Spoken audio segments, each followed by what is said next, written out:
Welcome. You are listening to Purpose-Driven Wealth, the podcast for empowered investors. If you're an investor who is tired of playing the Wall Street casino, stay tuned. On this show, we bring on industry experts to discuss leading strategies to help you make empowered decisions with your hard-earned capital. And now, here is your host, Mo Bina. Welcome to Purpose-Driven Wealth. I'm your host, Mo Bina. Today on the show, we have Stefan Von Imhof. Stefan is the co-founder and CEO of alts.co, an alternative investment newsletter with over 90,000 subscribers. His newsletter provides investors with in-depth research and quantitative analysis on hundreds of deals spanning across 30 different alternative asset classes, such as NFTs, farmland, sports memorabilia, and watches. Stefan, welcome to the show. Great to be here. Thank you. Yeah, thank you for coming on. Why don't you please start us off with talking about kind of your background and how you got involved in the alternative investment space? Sure. So I came in through the world of micro private equity, which I was the head of product at a company called Flippa. And Flippa is a place for buying and selling websites, cash flowing websites. And while at Flippa, I was really interested in the idea of how to value these websites, how to value these alternative investments. And so I came up with a framework, kind of like a due diligence framework that attempted to put some structure behind, the valuations of these investments. And after doing this for a couple of years, I realized like you could apply this framework to a whole lot more than just websites. You could apply it to the world of burgeoning alternative investments that are kind of taking the world by storm back in 2020, 2021. And so I started writing about it in a Substack newsletter. And after about 4 or 5 months, I got a pretty good following and was basically writing about website investing and digital asset investing and kind of using my framework for, applying it to other investments as well. Around the same time, there was another gentleman who's now my co-founder, Wyatt.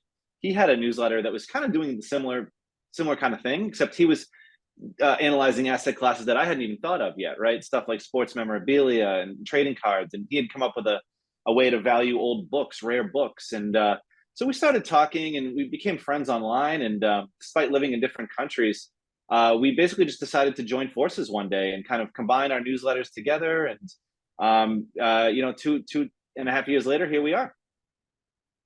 Nice. That's a nice story.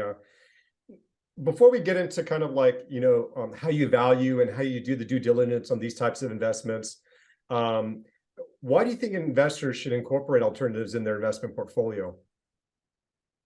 Alternatives definitely have a place in everyone's portfolio. I think that place has grown in importance in the past, 5 years or so. And that's kind of coincided with the fact that basically all markets kind of tend to be mirroring each other now, right? You look at, equity markets, you look at real estate, you look at even crypto is supposed to be this hedge against everything else. And it just basically a levered play on the NASDAQ now, right? It all just falls and rises in the same general way. And that's not good for your portfolio diversity. That's not good for diversification. And that's not a good way to invest. What you really want to be doing is spreading yourself, a lot wider over a much broader area of investing. And so that's exactly what we do. Now, truth be told, we look at the world of eclectic, exotic alternatives, right? As opposed to kind of the old school, stodgy, private credit, private debt, private equity, hedge funds. That's not really the space that we play in. We're looking at like the kind of modern eclectic alternatives. Stuff like wine, artwork, farmland, music rights, collectibles to some degree, and on it goes. So we do feel that, it has a place in everyone's portfolio. Some people will say it's, 5%, some people say 30, whatever you feel right, is up to you. But I definitely do believe it has a place and a role to play in terms of diversification. Yeah.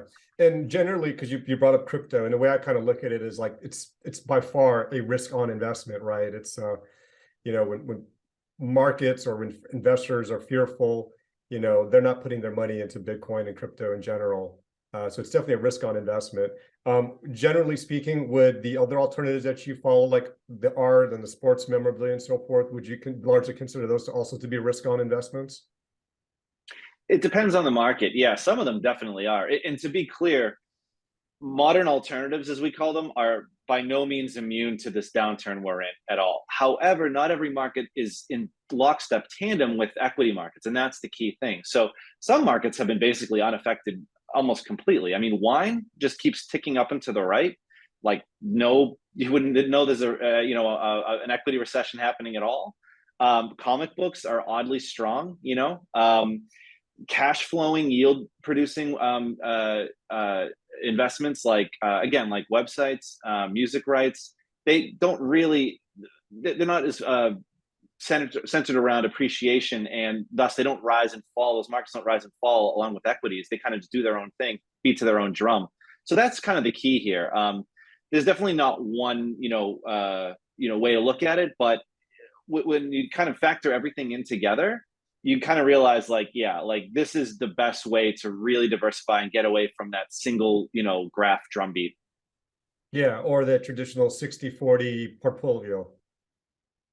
Which we can debate all day whether or not that's still either wise or popular with the younger generations coming up. I personally wouldn't put the 40 part myself into bonds, but I think that's just a personal thing. But I mean, I think that, yeah, like the key is that, there's so much to invest in these days. And where we come in is that we realize that, but we also realize that not everything's a good investment. So we really try to do the hard work and the homework that other people don't want to do, which is, okay, it's cool to be able to invest in collectibles. It's cool to be able to invest in comic books or wine or artwork.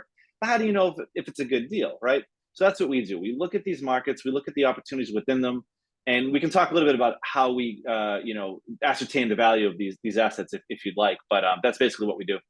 Yeah, why don't we get into it? Why don't you get into how you value these different assets, and feel free to get into as much details as you like, because I'm very interested in hearing this as well.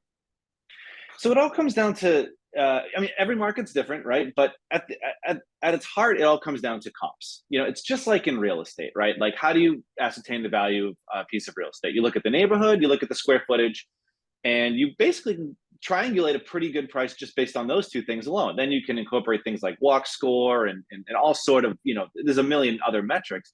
But generally speaking, we have over 100 years of data around, zip code, square footage, and that sort of stuff to give us a good number. But we don't have that with other asset classes, right? So that's what we do. We try to do two things. We try to create these databases where they basically didn't exist before, and B, use those comps through public auctions, through fractional marketplaces, to triangulate what the value of each asset is. So, for example, we're out there, we're creating the world's first vinyl records index, right? Where we're basically tracking the public sale of high-end vinyl records, going back 10, 15 years. That hasn't been done before. You had to actually do the hard work of getting that data. What that's given us is now when we see a vinyl record up for auction, we can tell if it's a good deal or not. And if it's a really good deal, we'll buy it for our own investment fund. We've done this with comic books. We've done this with vinyl records. We've done this with tequila. We basically created the world's first tequila index. And so, yeah, this is basically how you do it. So that it all comes down to having the data and then understanding the comps. It's very interesting. You mentioned about having a vinyl records and also a tequila index. Where are you aggregating your database and your information from? What sources are you pulling all this? So there's a bunch of data sources that completely don't talk to each other, and there's no central place for all this. So we're going out and collecting it. So with a lot of this stuff, it just has to do with the public auction data. Like, that's it, right? So a lot of markets, there's a lot of private transactions that we'll never know about. We'll never get the data on, right? Artwork is famous for this, right? Like, you can't see 50% of art transactions. The public price is not disclosed. The hammer price isn't disclosed. Luckily, not every market is like that. And a lot of them absolutely have public data available, and you can just get it online. So we're basically scouring auction sites, right? That's basically what it comes down to, all over the world.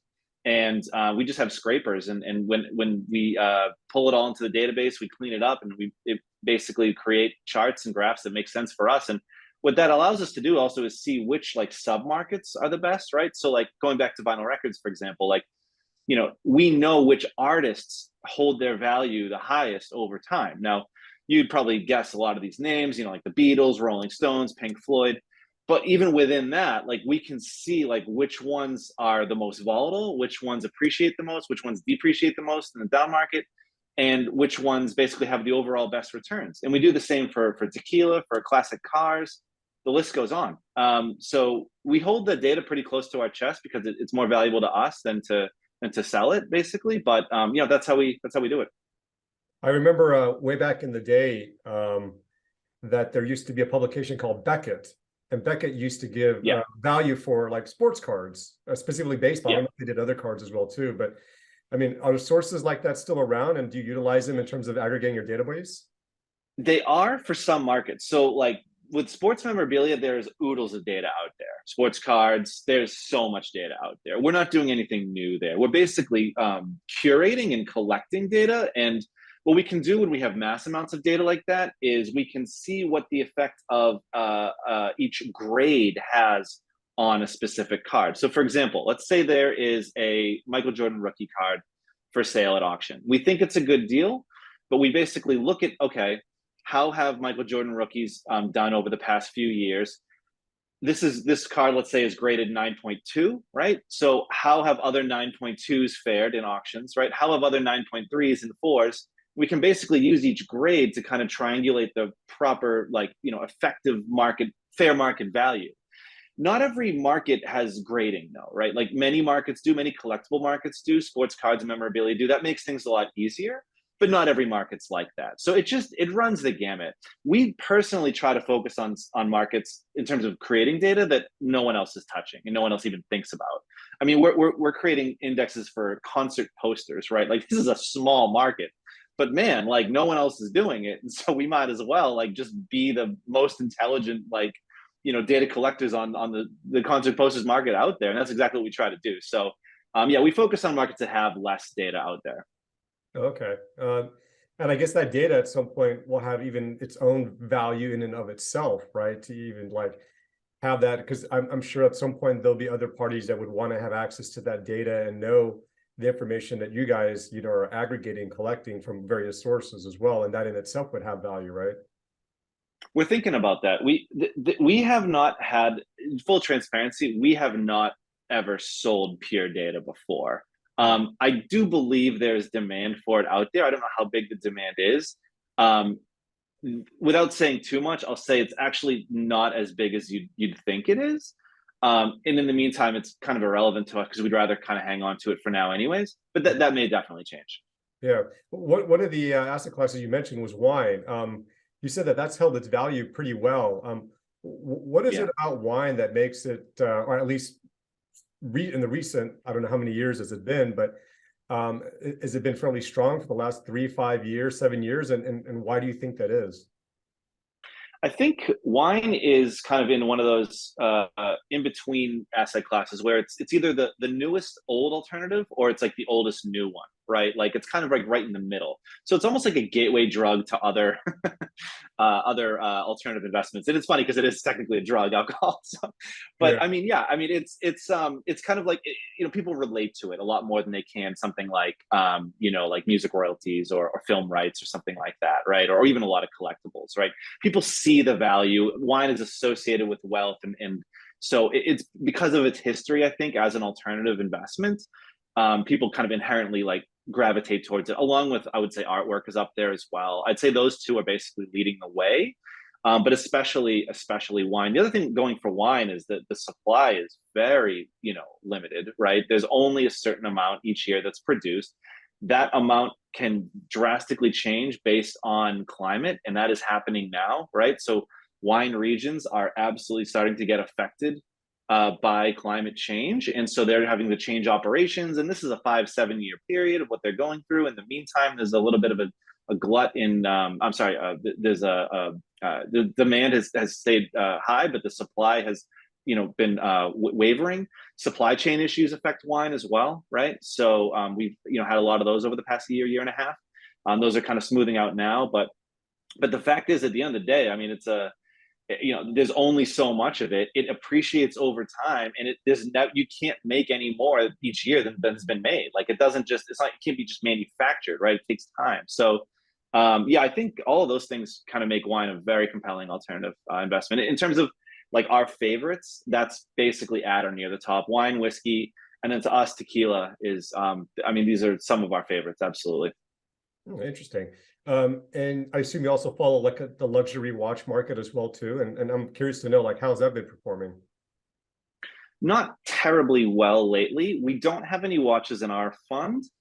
In the long run, watches definitely hold up very well. We're considering, we feel that right now the market for watches is starting to perhaps bottom. And so over the next 6 to 8 months or so, we may make our first watch investment for our fund. We haven't bought any yet. We do follow it closely. We talk to watch dealers. I have some great friends here in Melbourne. We're, pun intended, watching the market fairly closely, but we haven't jumped in yet. In the long run, yeah, watches are. The amazing thing about watches is like on the ultra high end, you literally can't just buy like a Rolex at a shop. Like it doesn't work that way. Like no one realizes this, but like you can't just walk into a Rolex shop and just buy like the latest model, like retail. Like you've got to develop a relationship with the dealer. They have to trust you. They only have so many they give out per year. There's waiting lists. There's a secondary market that is enormous, and the prices are higher on the secondary market than they are in the primary market because no one can get them on the primary market. So all this to say, watches are definitely interesting. We haven't made a move yet, but I think someday for sure. Yeah, and I've kind of experienced some of that as well too when I was kind of looking at some high end like watches, like some Rolex ones, and you're right, you can't just walk into a dealer and say, oh, I want this particular color face, I want the bevel, this and that, I want this particular band. And they'll just kind of look at you like, what? Yeah, they put their arm around you and say, okay, let's walk and talk. Here's the deal. Yeah, it's not like walking into the supermarket and just finding your favorite cereal box. You're right, you have to develop a relationship. And you're right, if you go onto the secondary market, because there are some online, like retailers that sell like secondary luxury watches. And, sure. And so like, it's kind of funny, like I've read some articles that some of them are published, and they were actually trying to tie in, the luxury watch market and tying it into crypto prices, especially specifically Bitcoin. I've read that, yeah. And so when Bitcoin goes up in price, they actually see a more robust market for people wanting to buy luxury watches. Obviously, people are making money, right? And then they want to go out and they want to buy expensive things with the money they've made. So, yeah, I've read that before. I have to check on that correlation lately. That's a good one to check on actually. But yeah, I mean, you're absolutely right. Like it's not something you can just buy. There's not a lot of markets like that. Some high-end some high-end modern cars, are like that. There's only a few they give out, right? You have to know the dealer very well, etc. Doesn't really matter how much money you have. The funny thing is, I mean, yeah, if you are able to buy, like a new Rolex, say $50,000 watch, I mean, you can immediately sell it on the secondary market, make 20-30%. Like they're hoping you don't do that. But yeah. I mean, that's just the nature of the market. Yeah. Yeah. So how do you actually select particular asset classes or opportunities that you profile in your newsletter? What type of due diligence process do you go through in terms of vetting and then I guess maybe publishing and writing about them in your newsletter? So, I mean, it's the same process that we've had since the beginning. It's basically using our data, looking at the comps, and then that's half the battle. The other half is winning the auction, right? So it's like, just because we see a good asset and we think, all right, this is a good price, this is a good deal based on our data, that doesn't mean it's ours, right? We have to still like fight and win the auction and not overpay. Luckily, because our fund is a small fund, like we're not fighting with like institutional capital here. Like we're basically just, I mean, our fund is like a rounding error compared to like most funds, right? Like and this is the kind of stuff that other funds don't even look at or think about anyway. So we're basically competing with collectors, we're competing with, high net worth individuals. It's a lot easier to win auctions that way. But yeah, I mean, it's still like there's assets we see and we go to put our bid in and then it keeps going up and we're like, all right, like this is past our price. Ultimately, we're looking for stuff that's undervalued, hopefully criminally undervalued in the long run. Basically, it's a 10-year fund. So, if we overpay like a little bit, it's not the end of the world. But at the same time, we got to be true to our data and our metrics. And so we have a target price, and we basically just don't go over it. Okay. And when you're vetting and evaluating different opportunities, what type of potential like red flags would you spot and basically say, okay, no, we're not willing to pursue this any longer? What type of things kind of come up when you're doing your due diligence? Authenticity is always a big one. Luckily, with certain asset classes, that part's guaranteed, right? Or as close to guaranteed as possible. So like we bought, like a Pele soccer card, right before he passed away. And that was, we thought that was a really good deal. We didn't have no problem about no issues with the authenticity there, right? Because the ecosystem is there to support the grading, the authenticity. Not every asset is like that, and so that makes it a lot trickier. Like, there's no grading body for something like a vinyl record, right? There's no authoritative body that governs this stuff. You basically just have to do the hard work and homework and think, all right, like, is this, into my satisfaction, the real deal? Watches, going back to watches, there is a huge problem with authenticity in watches, like enormous. There's actually some marketplaces, I don't want to maybe mention them, but there are some marketplaces coming up that are doing in-house authentication. I know eBay has their own authentication program now. Sneakers is another authenticity problem, right? And so there's companies that are solving that, like with sneakers. But that is the biggest part of it for sure. That's a real risk, and it's definitely something we look out for. If we don't buy, that's probably why. Okay. Now, is authenticity an issue at all when it comes to like wine and tequila and like alcohol? Not as much. There have been cases of fake wine. Actually, there's a great documentary on Netflix a few years ago. I think it was called Bad Grapes or Sour Grapes, I believe. Look it up and correct me if I'm wrong, but man, it was awesome. It was a story about the basically a fake wine operation in the late 90s. So it's not as much of a concern with something like wine, but it certainly is. A lot of people got duped back then, and it's bigger with stuff like like watches, sneakers, artwork. Still, artwork, you can, again, every artist is different. There's different ways to authenticate art. There's definitely like a whole sub economy that does that with fine artwork. Funny enough, like we don't have a huge allocation to crypto and NFTs and the blockchain in our fund at all. Blockchain actually does solve quite a bit of this in a way. It establishes provenance early, and it's immutable basically. There's no way to kind of fake it, right? So, but with a lot of alternative assets, you don't have that luxury of everything being on chain for the past 20, 30 years. So you're kind of just dealing with the data that you do have. It is something. It is definitely a problem. It is something that we think about a lot, and it is something that there are a lot of companies that are looking to solve and are solving. Oh, great. And besides maybe a couple that you've already mentioned, like the wine and tequila and so forth, are there any other alternative asset classes right now that you really favor, or that are really kind of on your radar? Yeah, I think for us right now, tequila is interesting because tequila is the fastest growing spirit in the US. And another reason we like tequila is because it has the same appreciation properties as wine and whiskey, but it doesn't take nearly as long to mature. So you can buy barrels of tequila, which is what we've done for our fund. We've bought 3 barrels of tequila down in Mexico, in Tequila, in the town of Tequila, Mexico. And they're only going to take about 3.5 years to mature and sell, right? So the appreciation is similar, but it doesn't take nearly as long as wine or whiskey for that matter, right? So I'd say tequila is probably one of the most underrated ones. I personally love vinyl records. Now, vinyl is so only the high end matters in vinyl. Like no one cares about your old country records that you bought for $1. But high end, pristine, premium, old, classic rock, or even even more recent than the 60s and 70s. Even stuff from the 80s and 90s can fetch a high price. It's not that it's not that you're going to have like a huge return with vinyl. What vinyl has though is consistency. This stuff is just it has a remarkable way of holding its value.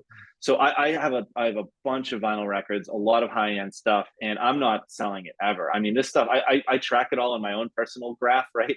Every month I go on discogs.com and basically run the analysis and look at how my portfolio essentially is increasing. And yeah, it's a solid 10, 12% per year, which, again, you can get better returns with, maybe arguably less risk than that. But I also love the records. I love listening to them. So if I'm going to be a collector and I'm going to be able to get appreciation on my collection, that's fantastic. The other great thing about vinyl is you can actually use it, right? So like if you're buying graded toys or, sports cards, there's not a whole lot of direct utility other than kind of staring at it on the wall or showing it to friends. But with something like vinyl records, I mean, it doesn't matter if it's open. That's not like a big deal, right? Like almost all records are unsealed and opened. And like, that's like, okay, that's an okay part, an accepted part of the asset class. So you actually get to use them as long as you take care of your records, you can actually use them and they appreciate. I mean, what's not to love? So personally, on a personal level, that's one of my favorites. Our fund does have a vinyl a copy of the Beatles' White Album that was owned by John Lennon in the fund. We got that at auction for about $55,000 a year ago. So that one's in a vault. We're not playing that record, but yeah. Totally understandable. And you're right. There's utility and appreciation. What else more could you ask for?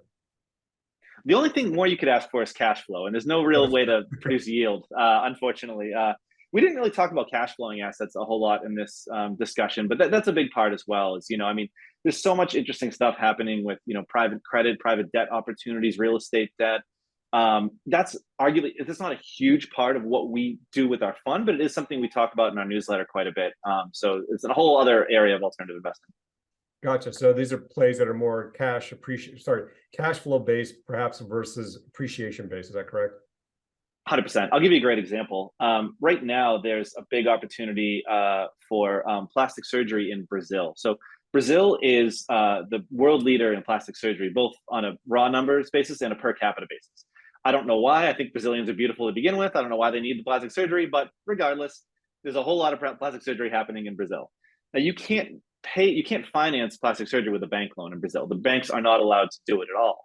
So there's this whole basically financing sub-economy that's popped up. It's basically plastic surgery financing for the Brazilian market. This is what hedge funds are all about. This is what funds like ours are all about. And so there's a lot of opportunities like that we're exploring. We have not dipped our toes into that yet, but this is the kind of stuff that, that comes across our desk and the kind of stuff we consider for the fund. Well, I've heard that plastic surgery is really popular down in South America and especially Brazil, but I did not know that there was a marketplace in order to finance people to get them. I didn't know that until recently either, and that's part of why we do what we do. We try to understand these markets so we can see the opportunities. Yeah, awesome. Stefan, how can people find out more about you and your newsletter? Yeah, very simple. Just go to alts.co. And if you like what we're up to, sign up for the newsletter, and that's all you need to do. We'll take it from there. We'd love to have you on board. Okay, great. And then we'll include a link to the website as well, too, that people can use to sign up. Thank you, Stefan, for coming on to the show today. Thank you. Yeah, you provide an amazing amount of value to the audience, and that's all for today. And thank you, everyone, for tuning in. And until next time, have a great week. Thank you for tuning in to this week's show. If you are interested in learning how alternative investments can help you build purpose-driven wealth, sign up on the High Rise Capital website to receive our monthly newsletter and free investor ebook. Lastly, if you enjoyed this episode, don't forget to subscribe and leave a 5-star review. Thank you for listening to Purpose Driven Wealth, the podcast for empowered investors.